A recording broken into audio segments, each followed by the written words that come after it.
आजकल आपने देखा होगा कि बच्चों में एलर्जी से होने वाली खांसी और जुकाम की समस्या अचानक से बढ़ने लगी है।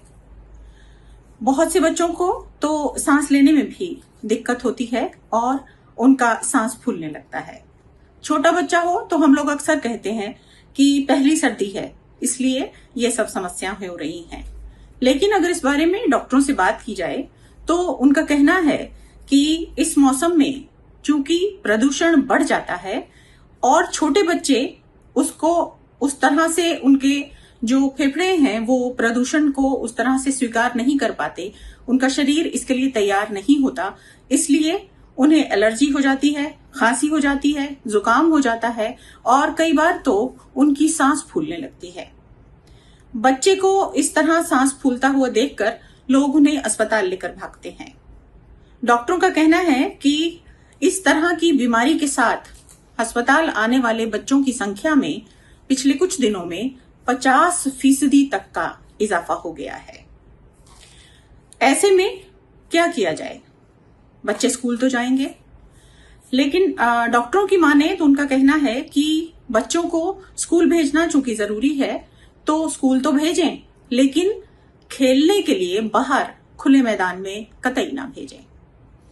बच्चों के लिए खेलना बहुत जरूरी है, लेकिन कुछ दिन एहतियात रखना होगा, बच्चों को बाहर खेलने न भेजें। दरअसल होता क्या है कि खेलते हुए बच्चे थकने लगते हैं और बहुत जोर जोर से ज्यादा सांस लेते हैं। इससे उनके अंदर ज्यादा प्रदूषित हवा जाती है, वो ज्यादा प्रदूषित हवा इनहेल करते हैं, जिससे उन्हें कई बार सांस की समस्या हो जाती है, एलर्जी हो जाती है, खांसी हो जाती है और जुकाम हो जाता है।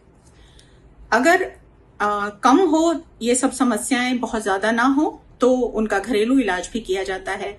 कभी शहद में अदरक डाल के दिया जाता है, कभी हल्की भाप दे दी जाती है, लेकिन समस्या गंभीर होने पर डॉक्टर या अस्पताल जाना जरूरी हो जाता है।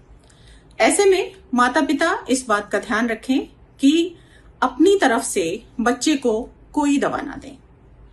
आपको पता होगा कि पिछले 2 महीने में खांसी की दवा, जी हाँ, कफ सिरप लेने से 2 साल से कम उम्र के 25 बच्चों की देश के विभिन्न राज्यों में मृत्यु हो चुकी है। इसलिए इस बारे में एहतियात बरतें और अपने बच्चों को अपनी तरफ से कोई दवा ना दें। हाल के एक मामले में तो एक आयुर्वेदिक कफ सिरप देने से बच्चे की मौत का मामला सामने आया है। तो बच्चों को बाहर खेलने के लिए ना भेजें और जो बड़ी उम्र के लोग हैं, जो बुजुर्ग हैं, उन्हें भी अपना ध्यान रखना है, क्योंकि बड़ी उम्र में भी जो हमारा जो शरीर का जो सिस्टम होता है वो कमजोर होने लगता है और कोई भी बीमारी जो है वो जल्दी हमला कर देती है। मेरे विचार से जो मुख्य समस्या है वो मौसम नहीं है। हम लोग सोचते हैं मौसम बदल रहा है इसलिए ये सब हो रहा है, सर्दी खांसी वायरल हो रहा है। मेरी समझ से ये मौसम की समस्या नहीं है, बल्कि ये प्रदूषण की समस्या है। प्रदूषण एक ऐसा अनचाहा मेहमान है जो हर साल दिवाली के आसपास हमारे घरों, दफ्तरों और सड़कों, पार्क, मतलब हर जगह इसका कब्जा हो जाता है। प्रदूषण जो है वो दरअसल सर्दियां शुरू होने पर होता क्या है कि हवा भारी हो जाती है, हवा में नमी की मात्रा ज्यादा हो जाती है और बड़े शहरों में चूंकि गाड़ियां बहुत चलती हैं, वाहन बहुत चलते हैं और उनसे धुआं निकलता रहता है। हालांकि ये धुआं गर्मियों में भी निकलता है, लेकिन वो प्रदूषण का कारण नहीं बनता, क्योंकि प्रदूषण के लिए हवा में नमी होना जरूरी है। हवा में नमी जो है वो सर्दियों में शुरू होती है। सर्दियां शुरू होने के साथ ही जो हमारे घरों से जो प्रदूषण निकलता है, फैक्ट्रियों से, कारखानों से, पराली जलाने से और भी किसी भी कारण से जो धुआं निकलता है वो हवा में ही रुक जाता है। हवा चल नहीं रही होती और वो बहुत निचले स्तर पर बना रहता है, जो प्रदूषण का कारण बनता है। उसी हवा में हम सांस लेते हैं और सांस के साथ वो प्रदूषण हमारे शरीर में चला जाता है, जो बहुत सी बीमारियों की वजह बनता है। फेफड़े की ज्यादातर जो बीमारियां हैं वो प्रदूषण की वजह से होती हैं। हाल ही में मैंने एक रिपोर्ट पढ़ी थी जिसमें ये कहा गया कि दिल्ली और उसके आसपास के इलाकों का जो प्रदूषण है उसमें सिगरेट ना पीने वाला व्यक्ति भी एक दिन में 10 सिगरेट के बराबर धुआं इनहेल कर लेता है। तो ऐसे खतरनाक माहौल में बच्चों और बूढ़ों के लिए खास एहतियात बरतने की जरूरत है। तो ये प्रदूषण क्या है और हमें कैसे पता चलता है कि कितना प्रदूषण है? दरअसल प्रदूषण को AQI से मापा जाता है, एयर क्वालिटी इंडेक्स। इसमें 6 श्रेणियां बनाई गई हैं और 6 श्रेणियों में जो हवा की गुणवत्ता की गंभीरता है वो एक के बाद एक करके बढ़ती चली जाती है।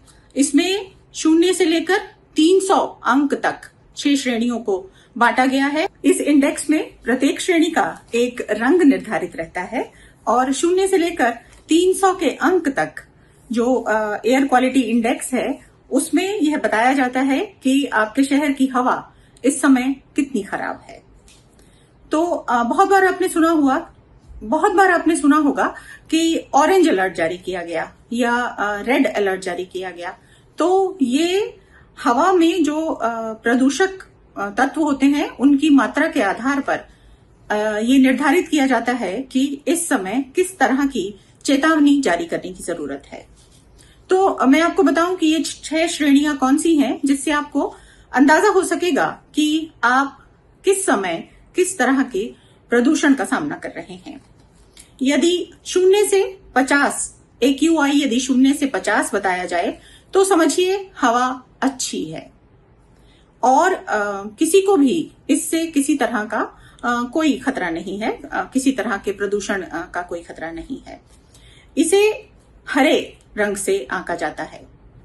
जो दूसरा है वो 51 से 100 अंक तक जो है उसको पीले रंग में रखा गया है और इसमें जो सांस के मरीज हैं जिन्हें फेफड़े की बीमारी है उन्हें सावधान रहने की जरूरत होती है, क्योंकि AQI 100 होने पर उन्हें हल्की फुल्की खांसी की शिकायत हो सकती है। बहुत छोटे बच्चे भी अगर इस तरह की हवा में खुले में रहें तो उन्हें खांसी या एलर्जी हो सकती है। तीसरे नंबर पर 101 से 150 श्रेणी का सूचकांक होता है। इसमें इसे हल्के लाल रंग से दर्शाया जाता है।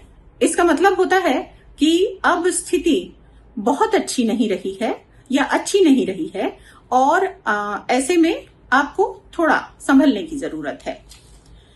चौथे नंबर पर 151 से 200 अंकों को रखा गया है और इसे ऑरेंज रंग में दर्शाया गया है। ऑरेंज अलर्ट को स्वास्थ्य के लिए अच्छा नहीं माना जाता है। विशेष रूप से यह जो बीमार हैं, वृद्ध हैं और बुजुर्ग हैं और गर्भवती महिलाएं हैं उन्हें तो परेशान करता ही है, साथ ही जो सामान्य लोग हैं उनके लिए भी ये थोड़ा परेशानी का सबब हो सकता है। जो 5वें नंबर पर आता है वो बैंगनी रंग है और इसे 250 से 300 अंक तक दिखाया गया है। 300 से ऊपर जो है उसे गहरे लाल रंग में दिखाया जाता है, जिसका मतलब है कि ये खतरनाक स्तर का प्रदूषण है और इससे सबको खतरा है। यहां तक कि इंसानों ही नहीं बल्कि जीव जंतुओं को भी उससे खतरा माना जाता है। प्रदूषण जब बहुत अधिक होता है, जब उच्चतम स्तर पर होता है तो वह 300 की मात्रा अक्सर पार कर जाता है। ऐसे में आप सुनते हैं कि कुछ साल पहले तो खैर ऑड इवन लागू किया गया था ताकि जो गाड़ियां हैं वो सीमित संख्या में सड़कों पर आएं। कहा जाता है कि आप रेड लाइट पर अपनी गाड़ी बंद कर दीजिए ताकि धुआं कम निकले। यह भी कोशिश की जाती है कि जो इमारतें बन रही हैं उन्हें या तो उनका निर्माण कार्य रोक दिया जाता है या उन पर कुछ कपड़ा ढक दिया जाता है ताकि मिट्टी ना उड़े। सड़कों पर पानी का छिड़काव किया जाता है ताकि जो धूल है वो प्रदूषित कण जो हवा में है उनके साथ मिलकर प्रदूषण को और न बढ़ा दे। इसके अलावा अभी आपने 2-4 दिन पहले सुना होगा कि क्लाउड सीडिंग की गई। क्लाउड सीडिंग मतलब बादलों में ऐसे बीज बोए गए, ऐसे रसायन डाले गए जिससे वो कृत्रिम वर्षा करते हैं। कोशिश ये थी कि वर्षा कराई जाए, जिससे जो प्रदूषण के कण जो हवा में है, जो हवा ना होने के कारण ऊपर नहीं जा रहे हैं, वो वर्षा के कारण नीचे दब जाएं और जमीन पे चले जाएं और प्रदूषण कम हो जाए। बारिश तो खैर उतनी नहीं हो पाई, लेकिन वैज्ञानिकों का कहना है कि प्रदूषण में 10% की कमी जरूर आई। तो प्रदूषण कम करने के प्रयास हर स्तर पर होते हैं, लेकिन ये हर साल होता है कि प्रदूषण बढ़ता है और लोगों को समस्याओं का सामना करना पड़ता है। अब आपको उन प्रदूषित तत्वों के बारे में बताती हूँ जो हवा में घुल जाते हैं तो प्रदूषण का कारण बनते हैं। इनमें कुछ प्रमुख हैं: carbon monoxide, sulphur dioxide, nitrogen dioxide और पार्टिकुलेट मैटर, जिन्हें PM2.5 और PM10 का नाम दिया गया है।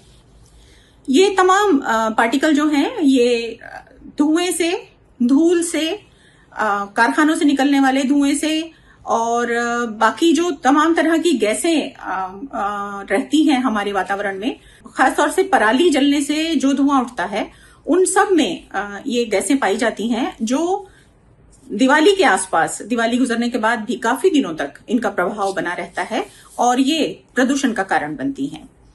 दिल्ली को वैसे भी दुनिया का सबसे प्रदूषित शहर कहा जाता है। मेरा मकसद आपको डराना नहीं है, लेकिन मैं आपको बता देना चाहती हूं कि दिल्ली और उसके आसपास के इलाकों में जितनी भी मौतें होती हैं, उनमें 15% मौतें प्रदूषण की वजह से होती हैं। यानी 100 में से 15 लोग प्रदूषण की वजह से अपनी जान गंवा देते हैं। मैंने आपको प्रदूषण से होने वाली मौतों के बारे में जो आंकड़ा बताया, वो ग्लोबल बर्डन ऑफ डिजीज नामक संस्था ने जारी किया है और यह जो आंकड़ा है वो 2023 में हुई मौतों के आधार पर तैयार किया गया है। और इस आंकड़े का अगर हम तुलनात्मक अध्ययन करें तो आप पाएंगे कि शुगर और हाई बीपी की वजह से इतने लोगों की मौत नहीं हुई जितने लोगों ने प्रदूषण की वजह से होने वाली बीमारियों के कारण दम तोड़ दिया। तो प्रदूषण से ज्यादा दूर रहें। कोशिश करें कि प्रदूषण जब बहुत अधिक मात्रा में हो तो घर से कम निकलें। निकलना पड़े तो कोई गीला रुमाल या मास्क अपने लगा कर निकलें। गीला रुमाल होने का फायदा ये होगा कि आप उसे अपने नाक पर रखेंगे तो प्रदूषण कम आपके फेफड़ों तक पहुंचेगा।